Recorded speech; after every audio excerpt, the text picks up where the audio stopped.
mereka tidak mengenal akan realita Kristus. Itu agama Kristen. Karena agama Kristen itu buatan manusia, bukan Allah yang membuat agama Kristen itu, sehingga karena itu adalah buatan manusia, maka segala kreasi-kreasi yang mereka buat di dalam kegiatan-kegiatan agamanya, semuanya itu juga adalah buatan manusia. Termasuk halnya dengan sakramen-sakramen.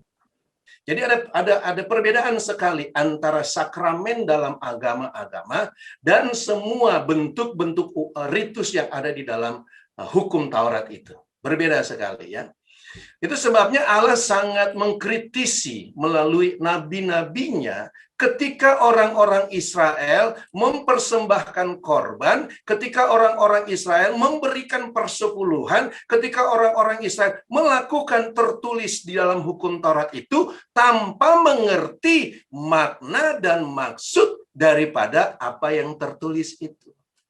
Kalau kita lihat di dalam, coba kita lihat di dalam Ibrani 10, dia katakan dengan jelas sekali bahwa semua yang ada di dalam perjanjian lama itu, bahkan dikatakan dengan jelas di dalam hukum Taurat, hanyalah bayangan dari keselamatan yang akan datang. Jadi bayangan, gambaran, sehingga semua hukum-hukum yang tertulis di situ dalam rangka menggambarkan Kristus itu. Bukan dalam rangka supaya mereka mendapatkan keselamatan. Nah, dikatakan dalam ayat yang ke-6, bagus dikatakan, kepada korban bakaran dan korban penghapus dosa engkau tidak berkenan. Mengherankan sekali, bukankah korban-korban itu Allah yang perintahkan? Itu dalam rangka sebagai gambaran. Allah tidak berkenan terhadap korban itu, tetapi sebagai gambarannya Allah berkenan. Jadi yang berkenan di hadapan Allah itu yang digambarkan oleh korban itu, bukan binatangnya, bukan korbannya. Tidaklah heran pada saat Yesus datang di dalam keberadaan agama Yudaisme 2000 tahun yang lalu, orang-orang yang mengatur agama ini, orang-orang yang mengatur upacara-upacara ini tidak bisa melihat Yesus itu karena selama mereka melakukan upacara-upacara keagamaan itu, sebenarnya mereka tidak pernah memberitakan Kristus itu. Makanya mereka tidak melihat. Mereka hanya melihat tulisan-tulisan di dalam Alkitab menurut cara pandang mereka. Yesus katakan, semua itu beritakan saya. Semua itu memberitakan tentang aku. Tapi mereka tidak melihat itu. Makanya mereka bilang, siapa kamu? Kok kamu mengaku jadi anak Allah? Kok kamu mengaku kamu Tuhan? Siapa kamu?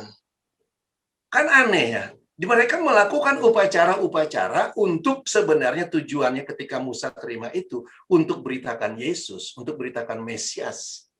Nah, mereka melakukannya, Mesiasnya dia nggak kenal. Itu aneh. Dan anehnya dari mana? Yang saya katakan tadi. Karena orang-orang ini tidak terdidik. Orang-orang ini tidak punya wawasan. Orang-orang ini tidak punya sudut pandang. Bagaimana Allah memberikan perintah-perintah itu. Dan sakramen ini sekali lagi saya katakan hadir di dalam agama-agama. Tentu saja ketika agama Kristen dihadirkan, maka agama Kristen pun punya otak yang sama, punya wawasan yang sama. Bagaimana berkenan di hadapan Allah. Lalu mereka periksalah Alkitab itu. Ada baptisan, kita harus melakukan baptisan. Lalu mereka buatlah formula baptisan itu, lalu mereka buatlah material yang terlibat di dalam baptisan itu. Mereka mencontek baptisan yang ada, yang bisa mereka lakukan, lalu mereka mengambillah baptisan model baptisan air. Jadi mereka memberikan arti pada baptisan itu, bahwa ini adalah tindakan yang berkenan di hadapan Allah. Jadi sakramen apa saja? Semua itu adalah sakramen-sakramen buatan manusia, karena tidak mengenal realita Kristus. Jadi bisa bayangkan, ketika bayangannya saja dihadirkan, manusia tidak bisa mengenal realita Kristus. Bayangkan, melihat bayangannya saja, mereka tidak mampu, apalagi melihat realitanya. Lalu sekarang mereka mengajarkan kepada umatnya bahwa untuk menghadirkan rahmat Allah yang tidak kelihatan itu, mari kita lakukan sakramen. Sejauh mana sakramen ini bisa mengancam iman dari orang percaya? Apapun yang bukan Kristus itu menjadi ancaman ketika kita menganggapnya Kristus. Bukan cuma sakramen, apapun yang di luar Kristus, kalau kita anggap itu adalah Kristus, itu ancaman. Karena kita sudah memberhalakan Kristusnya. Itu poinnya. Kita sudah memberhalakan sesuatu yang bukan Kristus. Ya.